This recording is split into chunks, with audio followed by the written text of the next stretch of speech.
guys, so now I'm gonna react on why are South actors joining politics. विजय थलपति को special mention किया है उन्होंने by Mohit Yadav. So this is a very small channel जिन्होंने ये video बनाया है. तो पहले वीडियो पे रिएक्ट करेंगे एंड देन बात करेंगे बिकॉज इफ वीडियो उतनी ज्यादा इंफॉर्मेटिव है then we should be supporting small channels, right? So before I start, hello मैं Monali Nayako, welcome to my channel Nakhre Wali Mona. और अगर आपने मुझे अभी तक सब्सक्राइब नहीं किया होगा तो please to subscribe my channel. So let's go. देखिए, आज शाहरुख खान के बाद इंडियन सिनेमा में सबसे बड़ा फैन बेस अगर किसी का है तो वह विजय थलपति का है. और दोस्तों, इसका अंदाजा आप उनकी पार्टी लॉन्च सेरेमनी से लगा सकते हो, जिसमें कि लाखों लोगों की भीड़ इकट्ठा हो गई थी. कुछ दिनों पहले की बात है, विजय थलपति ने अपनी खुद की पॉलिटिकल पार्टी लॉन्च की है.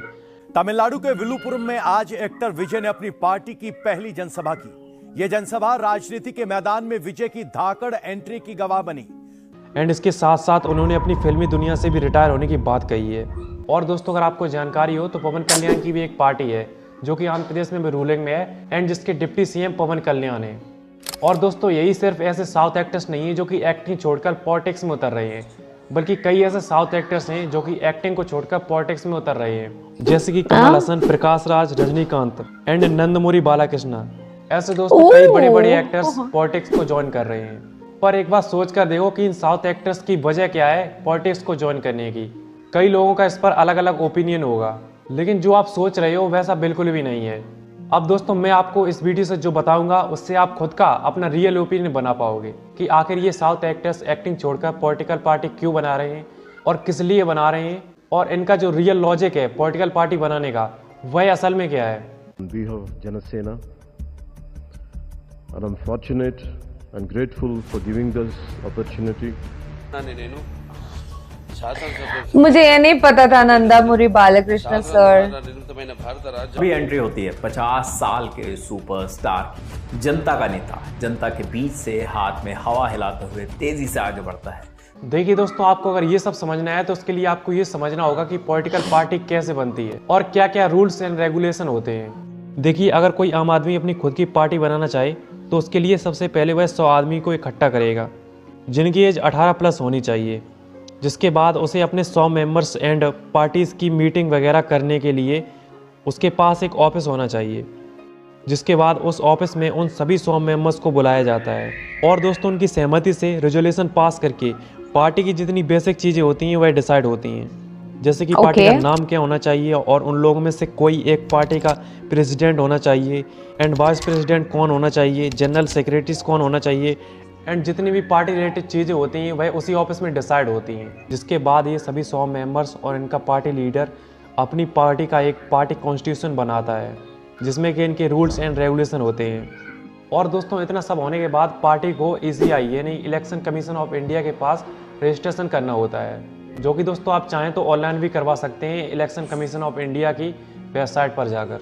अगर उस पार्टी के सभी डॉक्यूमेंट्स, पार्टी नेम वैलिड होते हैं तो उसको नेक्स्ट प्रोसेस के लिए कहता है, जिसमें पार्टी को अपने पार्टी रजिस्ट्रेशन के बारे में न्यूज़पेपर में नोटिफिकेशन देना होता है.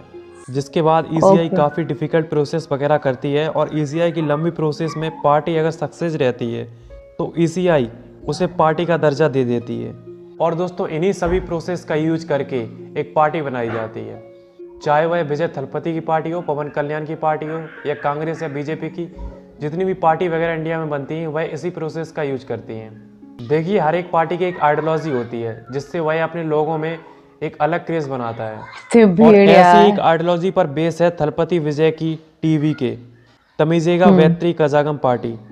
इनकी आइडियोलॉजी है social justice, secularism, egalitarianism, Tamil nationalism.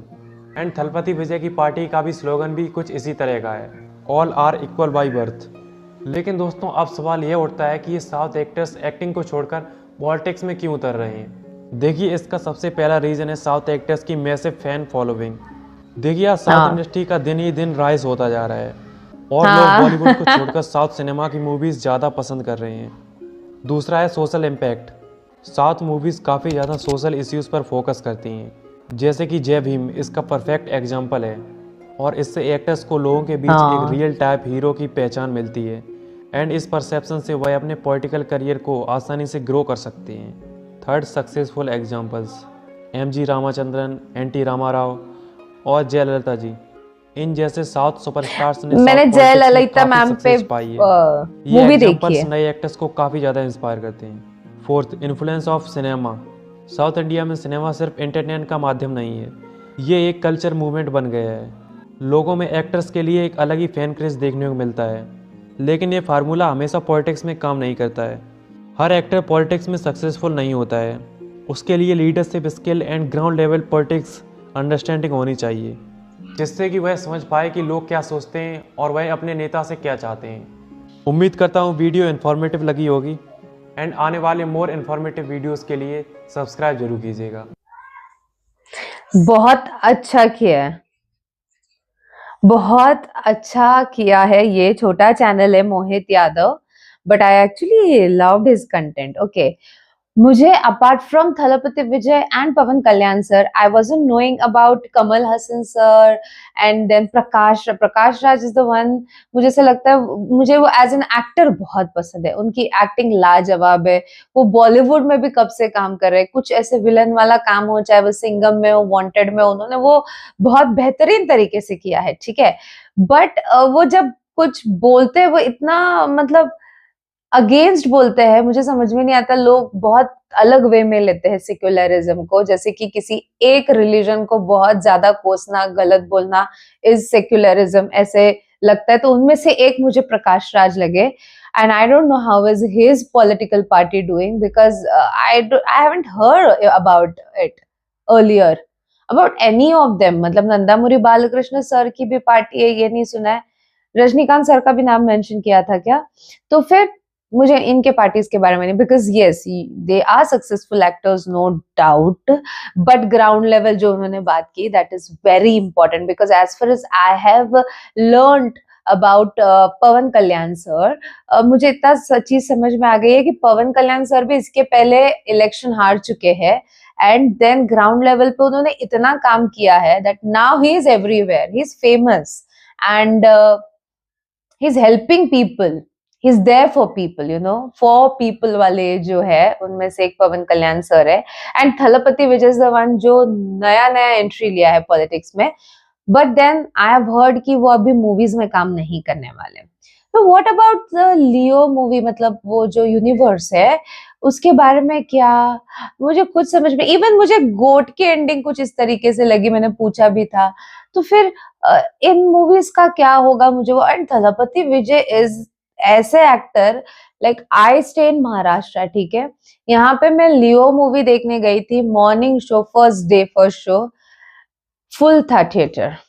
सो यहाँ पे भी लोग कितने बड़े फैन है थलपति विजय के, right? So it means like उनको हर जगह से उनकी एक्टिंग हर जगह पसंद की जाती है। तो एक्टिंग छोड़ देना इज लाइक, मैं वो सुन के एकदम ये हो गई थी यार, what, Thalapathy Vijay is not going to act any more. Politics aside, but talking about his acting, okay? So yeah, this was my reaction. If you want to watch more of such videos, do like, comment and share as much as you can, guys, because in your views, I get to know what my audience love to watch and what not, and accordingly, I come up with videos. So please give me good response. Baki, parat miyale cha. Bye.